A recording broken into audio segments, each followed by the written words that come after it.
Selamat berjumpa kembali di channel Bermatematika.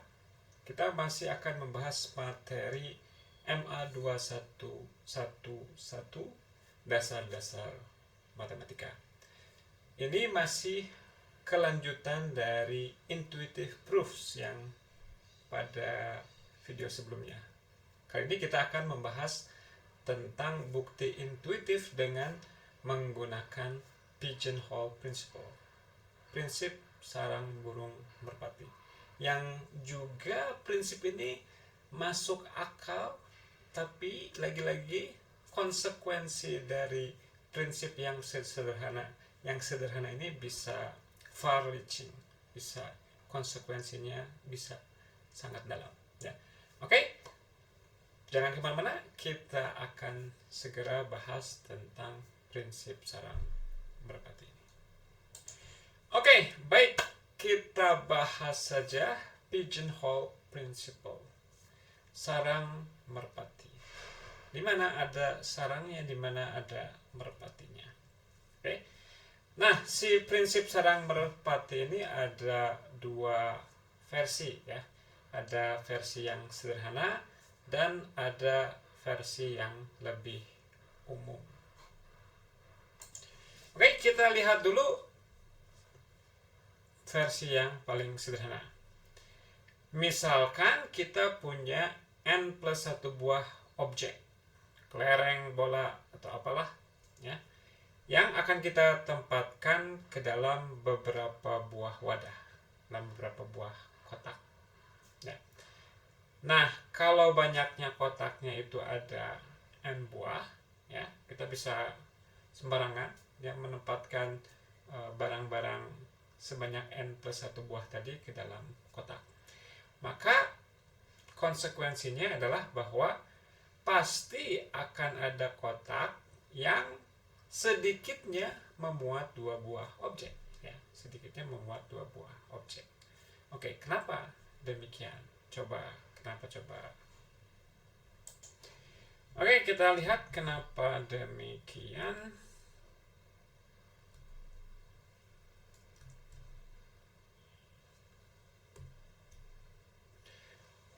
Oke.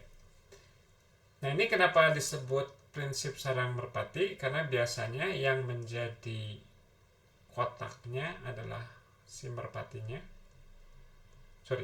Ini adalah sarangnya. N buah sarang, dan ini N plus 1 buah merpati ya. Nah, untuk lebih memahami dan membuatnya lebih konkret, kita pura-pura ambil n-nya sama dengan 5 ya, untuk memahami pernyataan ini. Oke. Berarti kita punya 6 buah merpati nih. 6 ekor merpati. 6 ekor merpati. Oke, ini merpati abstrak. Kemudian ada 5 sarang. 5 sarang. Satu, mungkin sarangnya kayak apa? Merpati yang dipelihara dikandangin gitu ya, mungkin ya. Tapi anggaplah sarang burung kayak gini ya. Nah, misalkan si semua merpati ini masuk ke dalam kandang.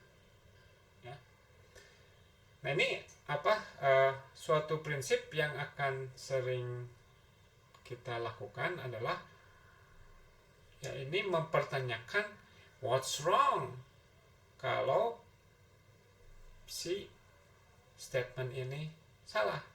Oke? Apa negasi dari statement ini? Apa negasi dari kesimpulannya? Ini kesimpulannya bilang bahwa sedikitnya satu kotak, satu kandang memuat 2 buah merpati. Kalau nggak ada yang demikian, emangnya kenapa? Kalau tidak ada yang demikian, artinya apa? Kalau tidak benar bahwa sedikitnya ada kandang yang memuat 2 merpati. Kalau nggak benar, nggak ada yang 2 atau lebih. Kalau nggak ada yang 2 atau lebih, berarti setiap kandang paling banyak memuat 1 merpati. Oke. Tapi kalau satu kandang paling banyak memuat 1 merpati, ini 1, ini 1, ini lebih kecil dari 1, ini lebih kecil dari 1, lebih kecil sama dengan. Maka secara total banyaknya merpati ada berapa? 1 tambah 1 tambah 1 sebanyak 5 kali. Ada 5 kali. Ada 5 saja. Jadi, what's wrong jika pernyataannya salah? Maka akan menimbulkan suatu kontradiksi dengan informasi awal yang kita miliki, yaitu bahwa banyak merpatinya ada sebanyak 6. Kalau nggak ada kandang yang memuat lebih 2 atau lebih, berarti paling banyak setiap kandang memuat 1 dong. Kalau masing-masing kandang selalu lebih kecil sama dengan 1, berarti totalnya akan lebih kecil sama dengan 5.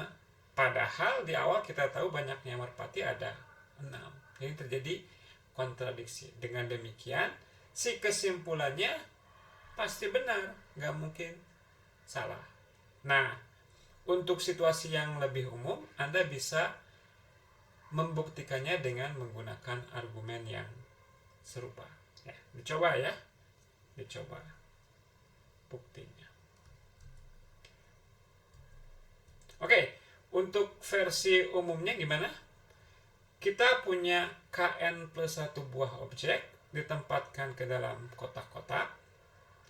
Maka kesimpulannya pasti ada 1 kotak yang sedikitnya berapa? Oke, sedikitnya K plus 1. Kenapa? Lagi-lagi, memangnya kenapa sih kalau nggak begini? Kalau nggak begini, berarti 1 kotak hanya boleh menampung maksimal K. Kalau setiap kotak menampung maksimal K, karena ada N buah kotak, maksimumnya hanya ada buah K dikali N objek. Hanya ada KN objek. Padahal di sini ada KN plus 1 objek. Dengan demikian, mau nggak mau pasti ada kotak yang memuat sedikitnya K plus 1 buah objek. Kayak ini beberapa buah contoh. Contoh yang pertama, misalkan Anda ini lagi padam listrik gitu, kemudian Anda mau keluar kota, Anda ngambil kaos kaki. Ya. Anda ambil kaos kaki Anda itu warnanya beda-beda. Ya. Katakanlah misalkan banyaknya kaos kaki yang banyaknya warna, ya, yang Anda miliki katakanlah 6, ya, ada 6 warna kaos kaki. Oke. Dan Anda punya beberapa buah kaos kaki, ya. Kemudian banyaknya pola kita sederhanakan jadi banyaknya warna aja, ya. Jadi kaos kakinya hanya 1 warna aja, ya. Kirinya biru, kanannya biru. Kemudian ada biru, merah, ungu, pink, dan lain sebagainya. Ada 6 warna. Kemudian kita asumsikan juga bahwa kaos kaki itu nggak seperti sandal. Artinya tidak ada yang betul-betul spesifik ini kaos kaki yang sebelah kiri. Kalau dipertukarkan yang kiri dan kanan, Anda masih tetap bisa mempergunakannya. Ya, itu asumsinya. Nah, Anda buru-buru lagi mati listrik, Anda ingin ngambil kaos kaki, tapi Anda takut nanti kalau ngambil ternyata nggak ada yang sama warnanya, beda semua, nggak ada yang cocok dong nanti kalau Anda pakai.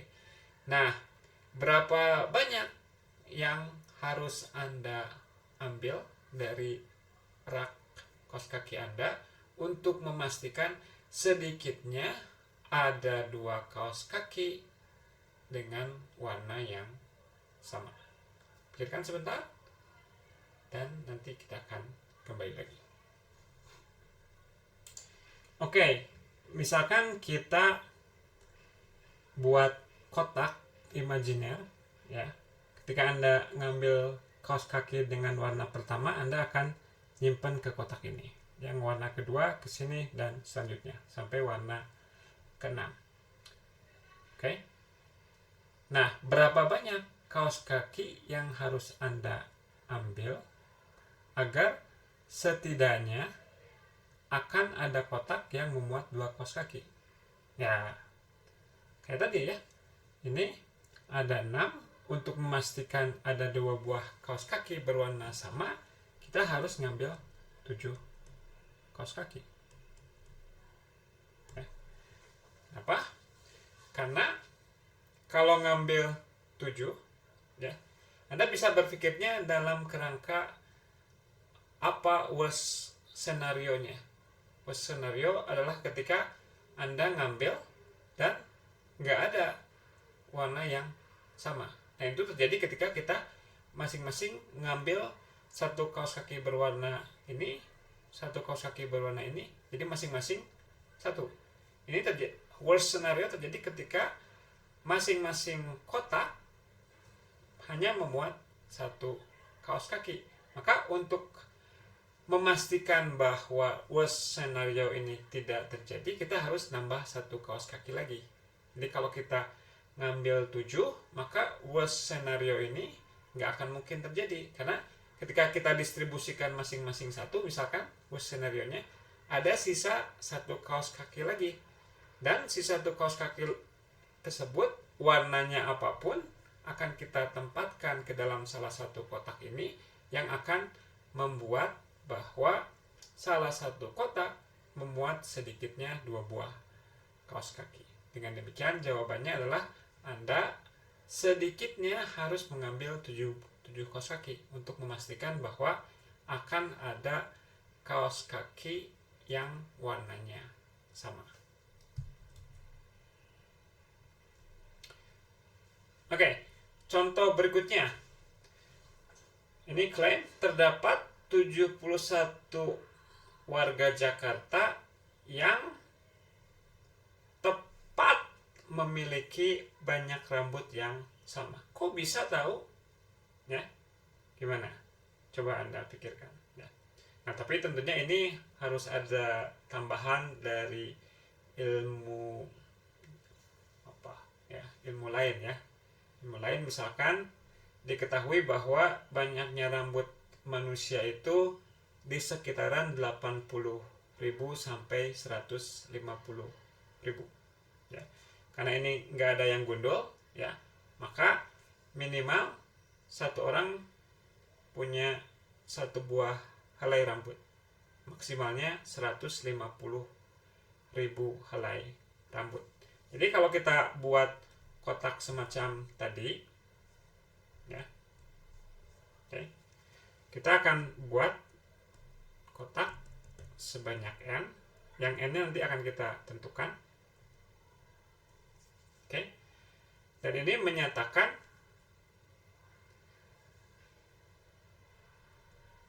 kalau kita nangkep beberapa warga Jakarta, kemudian misalkan banyaknya rambutnya 1, kita masukkan ke kotak ini. Kalau banyak rambutnya 2, kita masukkan ke kotak ini ya. Nah, tadi kesimpulan yang ingin kita dapatkan adalah sedikitnya 71 ya. Ini dalam versi Pigeonhole Principle yang paling umum, kesimpulannya adalah sedikitnya ada sebanyak K plus 1. Berarti K-nya berapa? Berarti K-nya adalah K-nya 70 ya. Nah, kalau K-nya 70 berarti banyaknya merpatinya itu perlu berapa? Perlu N kali K tambah 1 ya. Ini harus lebih kecil dari penduduk Jakarta. Nah, penduduk Jakartanya juga kita perlu informasi dari tempat lain. Katanya penduduk Jakarta itu sebesar 10,56 juta. 10.560.000.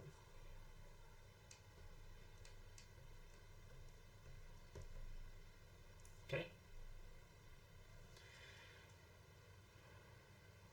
Nah, kira-kira N-nya berapa? N-nya itu didapat kalau ingat tadi apa, banyak rambut maksimal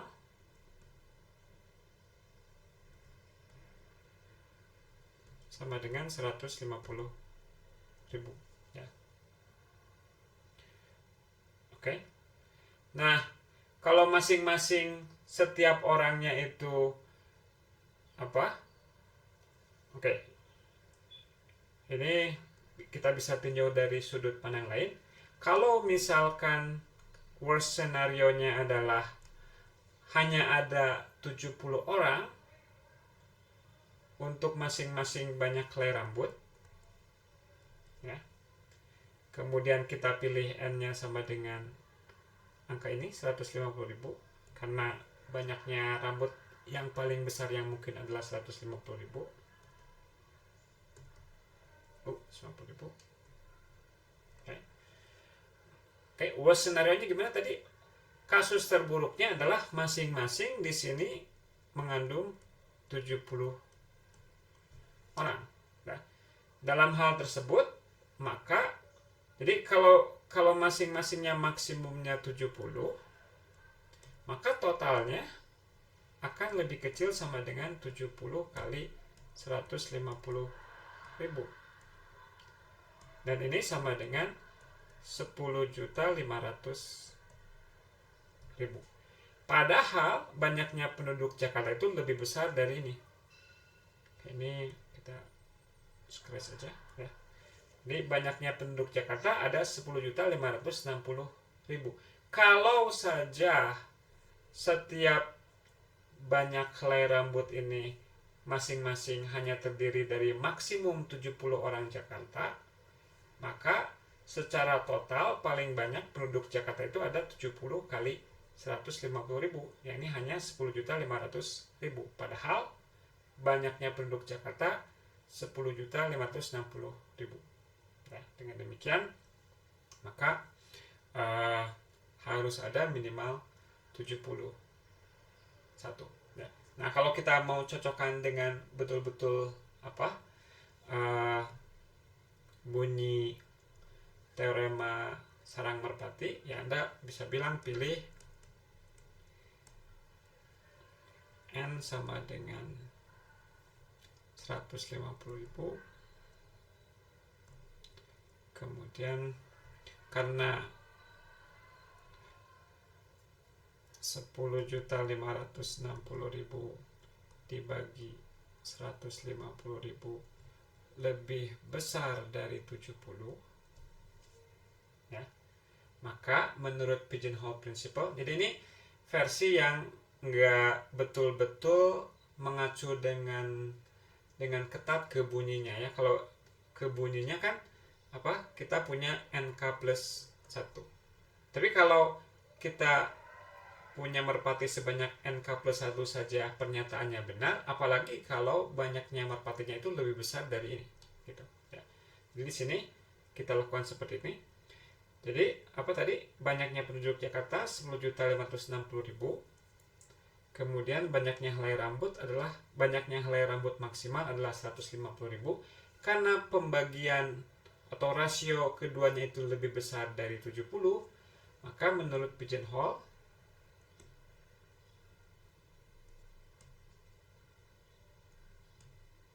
principle, setidaknya harus lebih dari 70, setidaknya minimal ada 71 ya. Gitu. Ya, mudah-mudahan Anda paham dan Anda juga belajar cara nulisnya. Lihat, baca lagi buku teksnya, di situ dia cukup jelaskan panjang lebar. Nah, saran di buku teks sebagai penulis bukti matematika amatir, anggaplah Anda amatir ya, karena belum ngambil terlalu banyak mata kuliah. Jadi pedomannya menulis lebih banyak lebih baik dibanding menulis lebih sedikit. Jadi karena Anda belum belajar gimana caranya untuk menuliskan bukti yang concise ya, yang ringkas tapi tetap mengandung semua informasi. Jadi nggak apa-apa di awal, lebih banyak lebih baik untuk sementara ya. Anda jelaskan sejelas mungkin ya. Oke. Contoh berikutnya di antara 5 buah kartu remi yang biasa, maka pasti sedikitnya 2 di antaranya ada yang warnanya sama. Ya, warna itu maksudnya ada yang 2 yang wajik, atau 2 heart, atau 2 sekop, atau 2 keriting. Nah, prinsip yang sederhana ini bisa memunculkan teknik sulap yang keren. Ada namanya Fitch 5 cards trick ya. Nanti mungkin kapan-kapan saya tunjukkan. Jadi salah satu ingredientsnya adalah informasi ini.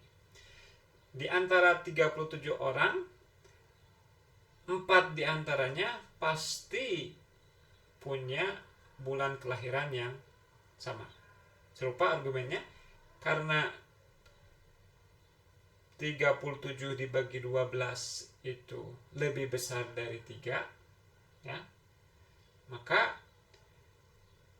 kalau ya, seringkali mungkin untuk beberapa orang termasuk saya lebih mengena kalau kita menuliskan statement worst case-nya.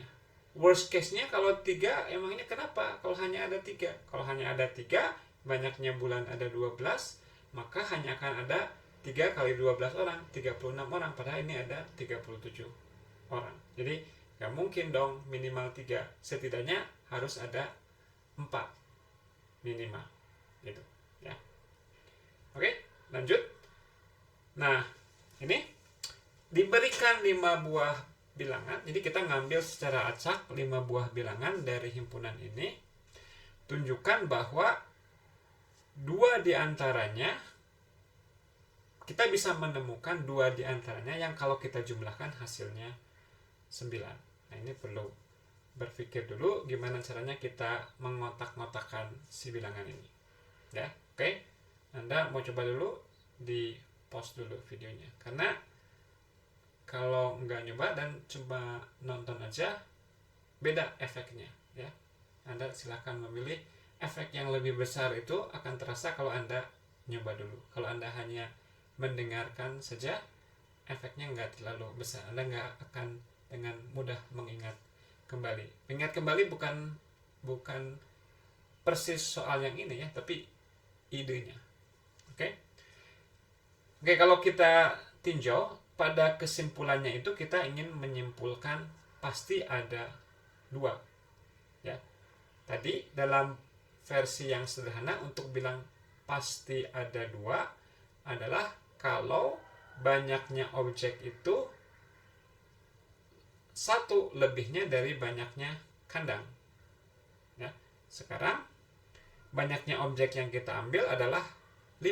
Berarti kita harus memikirkan kandang seperti apa sebanyak 4 buah yang bisa membuat kita menyimpulkan seperti ini ya.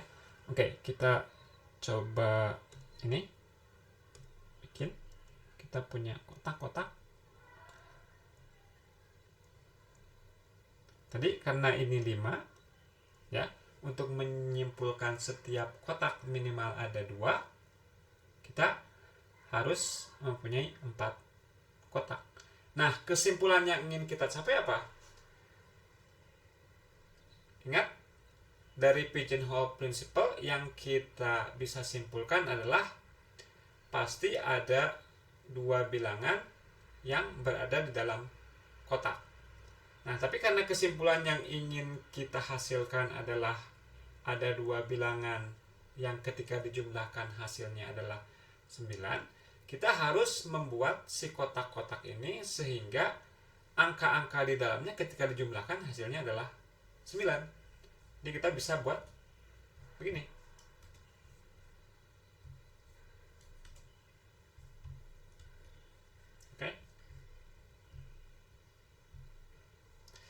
Oke. kita buat kotak isinya 1 dan 8. Kotak pertama, kotak kedua 2 dan 7, kotak ketiga 3 dan 6, kotak keempat 4 dan 5. Jadi mungkin prakteknya adalah kita ngambil 5 angka sembarang nih. Ya. Ketika angkanya 1, kita akan masukkan ke sini. Ketika angkanya 3 atau 6, kita masukkan ke sini. Dan selanjutnya. Nah, kalau kita punya 5 buah bilangan, dan kita menempatkannya dengan cara yang spesifik seperti yang saya katakan barusan, maka setidaknya menurut prinsip sarang merpati ada 1 buah kotak yang memuat minimal 2 angka. Ya. Oke.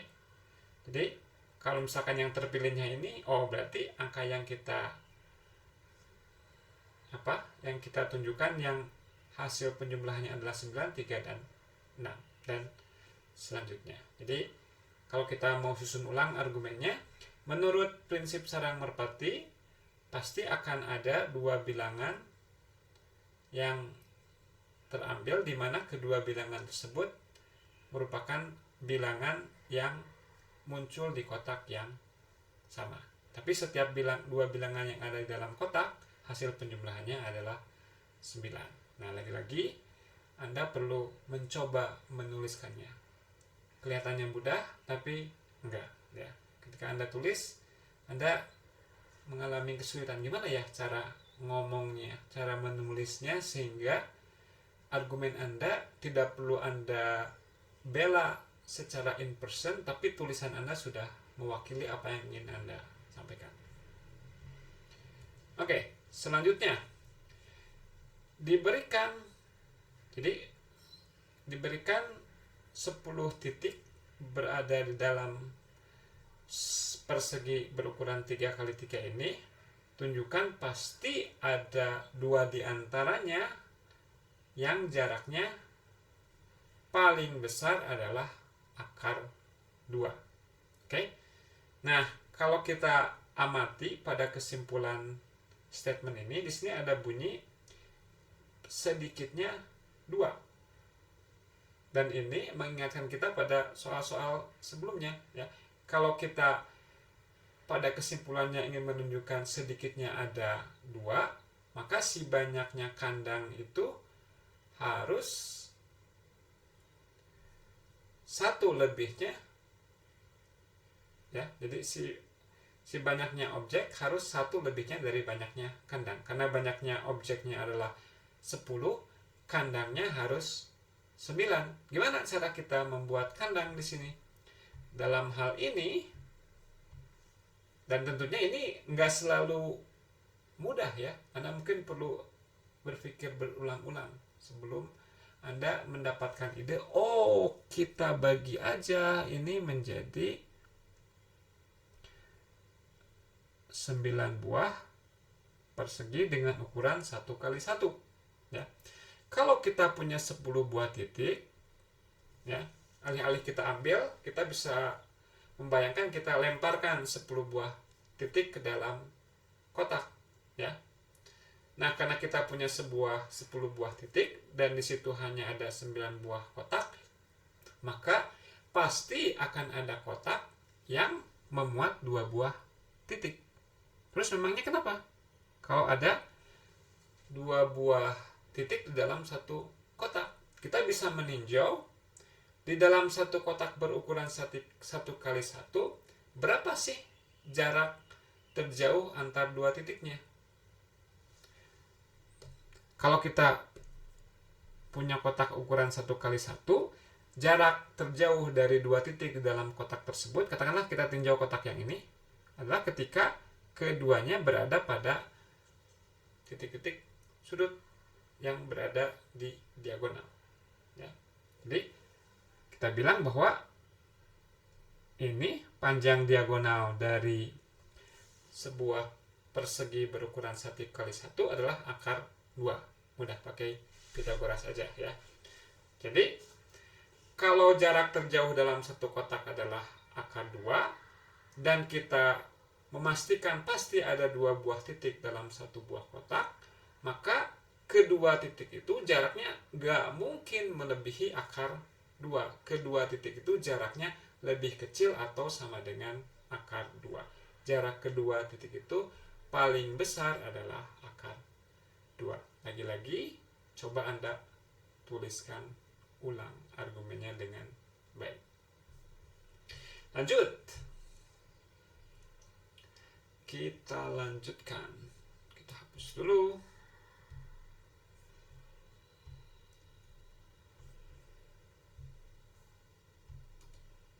Oke. Diberikan 100 buah bilangan atau diambil 101 buah bilangan di antara bilangan-bilangan 1 sampai 200. Tunjukkan bahwa sedikitnya satu di antara 101 buah bilangan ini pasti akan membagi yang lainnya. Nah, ini kan ukurannya ya enggak terlalu kecil, 1 sampai 200 itu ya.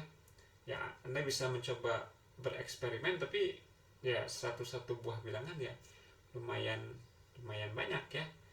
Nah, seringkali di dalam matematik, dan ini juga saran dari How to Solve It, George Polya, adalah ketika kita berhadapan dengan suatu soal matematika, seringkali kita harus mengubahnya menjadi soal yang sederhana, dengan harapan bahwa soal baru yang kita buat itu tetap mengandung esensi-esensi dari soal yang awal. Oke?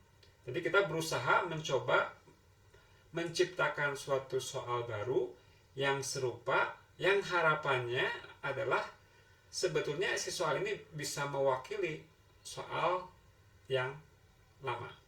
Oke, sebagai contoh misalkan, ini angka 200-nya terlalu besar, saya kalau nyoba-nyoba ini gak mau kalau 200 kebanyakan ya.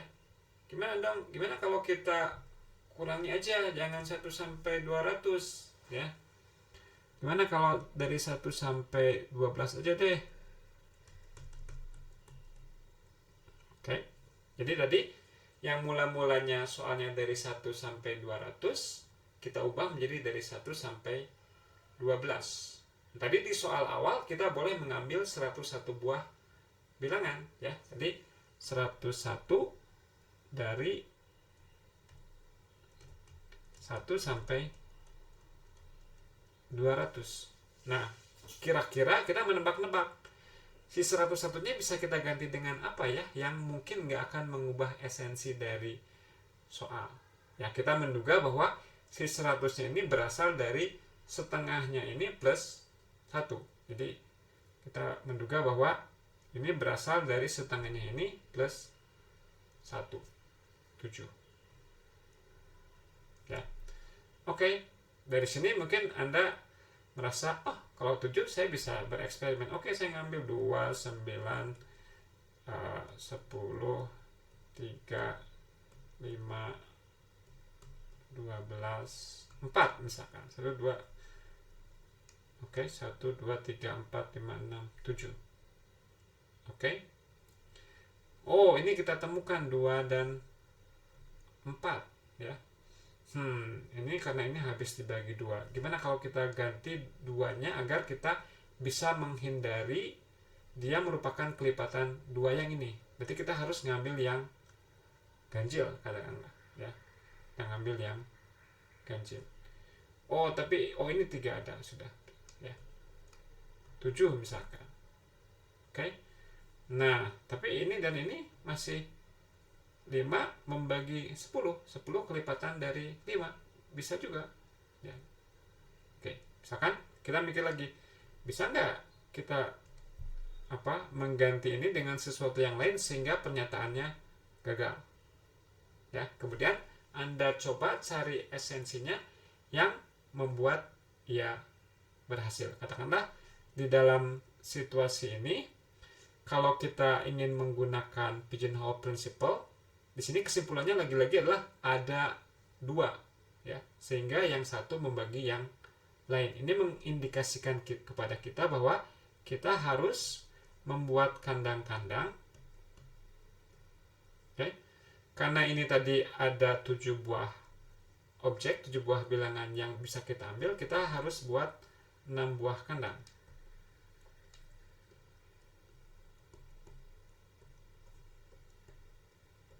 Oke, kita harus membuat 6 buah kandang, di mana di dalam setiap kandang ini, setiap kali kita punya 2 bilangan, yang satu harus membagi yang lain. Bisa nggak kita buat kandang seperti itu? Misalkan apa? Di sini isinya 2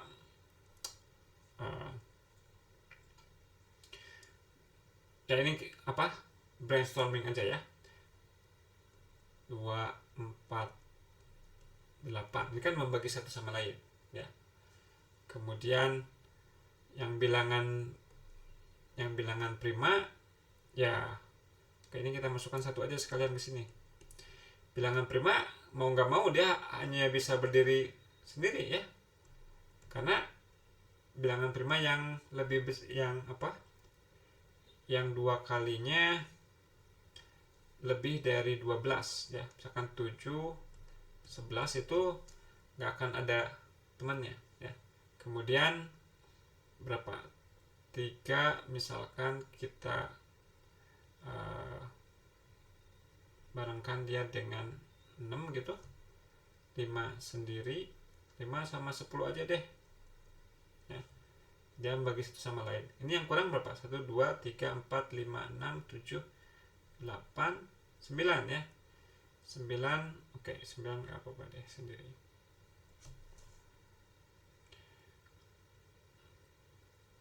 Oke. Nah, kalau misalkan kita buat kandangnya seperti ini, kita pastikan dulu ada 12. 12 belum ya? 12 kita masukkan sini aja. 1, 2, 3, 4, 5, 6, 7, 8, 9, 10, 11, 12 ya. Saya nggak mengatakan ini akan works, tapi kita coba ya. Oke. Apa konsekuensinya kalau kita mengambil sembarang 7 bilangan ya. Ambil sembarang 7 bilangan. Kalau angka yang kita dapatkan itu adalah 1 atau 2 atau 4 atau 8, kita masukkan ke sini.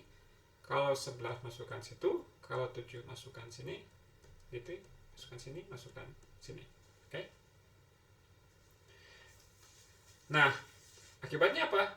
Akibatnya dalam situasi ini, karena si kandang ini isinya hanya ada 1, maka kesimpulannya adalah pasti kita akan mengambil sedikitnya 2 bilangan yang berasal dari sini, dari kandang ini, atau dari kandang ini. Akan tetapi, kalau kita punya 2 bilangan di salah satu di antara ketiga kandang itu, kita lihat bahwa sembarang 2 bilangan yang ada di sini membagi satu sama lain ya. Jadi misalkan kalau kita ngambil 2 dan 8, 2 membagi 8. Kalau kita ngambil 3 dan 6, 3 membagi 6. Kalau ngambilnya kebetulan 5 dan 10, 5 dan 10 ya. Nah, kemudian Anda coba ya, apa sih yang dilakukan di sini? Apakah hal yang dilakukan di sini ini masih tetap bisa kita lakukan kalau angkanya diganti menjadi soal yang semula dari 1 sampai 200 ya. Begitu. Nah, sebetulnya versi umumnya yang merupakan teorema dari Paul Erdős ya, statementnya adalah kalau kita mengambil n plus 1 buah bilangan di antara 1 sampai 2n, pasti akan ada 2 bilangan di antara n plus 1 bilangan ini yang 1 membagi yang lainnya. Ini versi yang paling generalnya merupakan suatu teorema dari Paul Erdős. Dan si versi umumnya ini bisa kita selesaikan persis dengan argumen yang serupa dengan versi yang 1 sampai 200 ini ya. Untuk versi dari 1 sampai 200 ini Anda bisa baca di buku teksnya. Jadi silahkan dibaca di buku teksnya. mungkin cara membuat kandangnya berbeda dengan attempt yang kita buat tadi untuk 1 sampai 12. Ya. Oke, kita lanjutkan.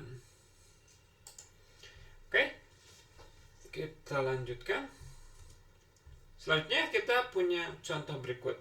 Misalkan pada suatu pesta, ya pestanya paling sedikit ada 2 orang lah, 3 lah mungkin.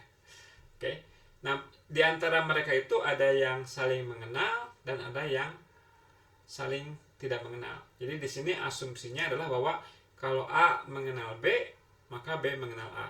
Dan ini berbeda dengan situasi yang nyata sehari-hari. Seringkali kan kita mengetahui si B, tapi si B nggak mengetahui diri kita. Jadi pada soal ini kita asumsikan bahwa kalau A mengenal B, maka B mengenal A. Oke? Kita setujui asumsi tersebut. Buktikan bahwa di antara para peserta pesta tersebut sedikitnya ada 2 orang yang banyak kenalannya di pesta itu sama. Katakanlah si A di pesta, dia mengenal BCD, dia punya 3 kenalan.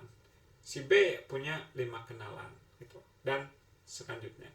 Nah, si pernyataan ini bilang bahwa di antara semua orang ini pasti ada minimal 2 orang yang banyaknya kenalannya sama. Nah, oke? Gimana cara membuktikannya?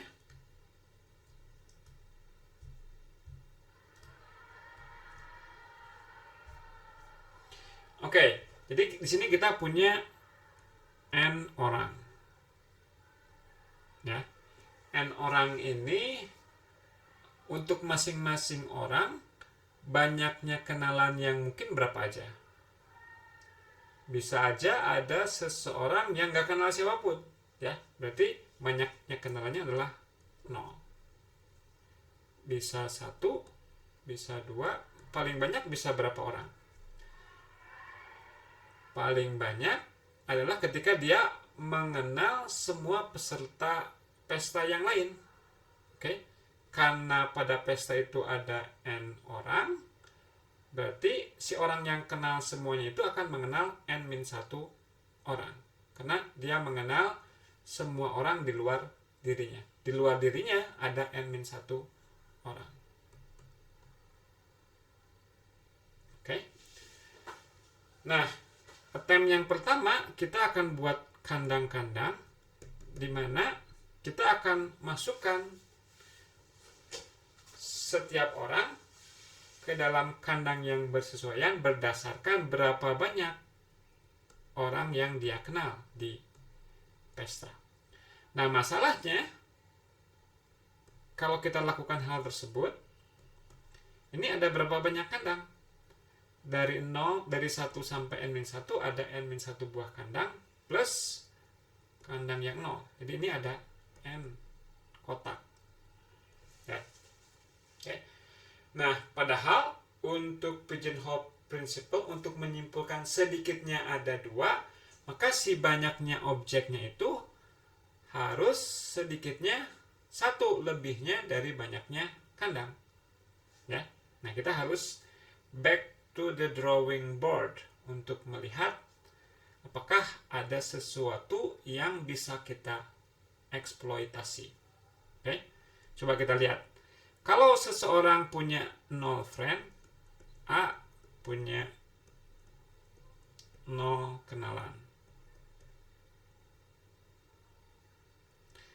Dan B punya N-1 kenalan. Oke. Nah, kalau B punya N-1 buah kenalan, apakah B mengenal A? Iya, ya. Kalau B punya N-1 kenalan, artinya dia mengenal semua orang yang lain. Berarti B kenal dengan A. Oke?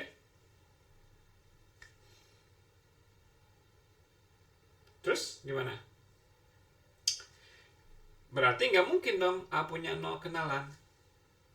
Konsekuensinya tidak akan ada dua orang yang satu punya 0 kenalan, yang satunya punya n-1 kenalan.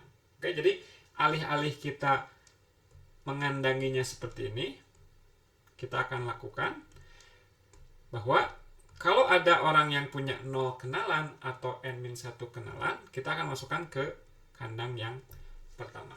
Di sini kita akan punya n-1 buah kotak kandang, sehingga di antara n orang itu, setelah kita tanya misalkan masing-masing, Anda punya berapa banyak kenalan, Anda punya berapa banyak kenalan, dan selanjutnya kita masukkan ke kotak yang bersesuaian, maka menurut pigeonhole principle akan ada satu kotak yang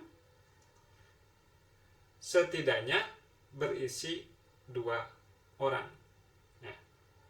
Dan kotak yang berisi 2 orang itu nggak mungkin kotak yang ini. Karena barusan kita menunjukkan bahwa tidak mungkin ada 2 orang yang satu punya 0 kenalan, yang satu punya n-1 kenalan. Ya, jadi dengan pigeonhole principle, sedikitnya ada satu kotak yang berisi 2 orang, dan kotak tersebut bukan kotak yang ini. Konsekuensinya akan ada sedikitnya 2 orang yang banyak kenalannya sama. Lagi-lagi Anda harus berlatih menuliskannya. Oke, terakhir kita punya beberapa soal latihan untuk memantapkan pengetahuan Anda untuk mengimplementasikan prinsip sarang merpati ini. Yang pertama, kita mengambil 31 bilangan di antara ini. Ya. Tunjukkan bahwa sedikitnya 2 di antaranya haruslah relatif prima. Oke, perlu kita perjelas istilah ini kalau Anda belum pernah mendengarnya. Relatif prima itu artinya adalah bahwa si kedua bilangan ini tidak punya faktor bersama yang lebih besar dari 1. Jadi, kalau mereka punya faktor persekutuannya hanyalah 1 saja. Ya. Latihan yang kedua, misalkan n bilangan bulat positif, tunjukkan bahwa jika kita memilih n+1 buah bilangan bulat ganjil di antara 1 sampai 3n, maka salah satu di antara bilangan yang dipilih tersebut akan membagi yang lain. Yang terakhir adalah kita punya 19 buah titik. Kita ambil dari interior persegi panjang berukuran 6x4. Tunjukkan bahwa ada 4 titik di antara 19 buah titik ini yang kalau kita buat dia menjadi segi 4, maka luasnya tidak melebihi 4. Ya. Oke, ini soal yang bagus untuk latihan. Silahkan Anda coba. Oke, demikian perjumpaan kita kali ini. Terima kasih atas perhatiannya. Saksikan video matematika dasar di lain kesempatan. Terima kasih.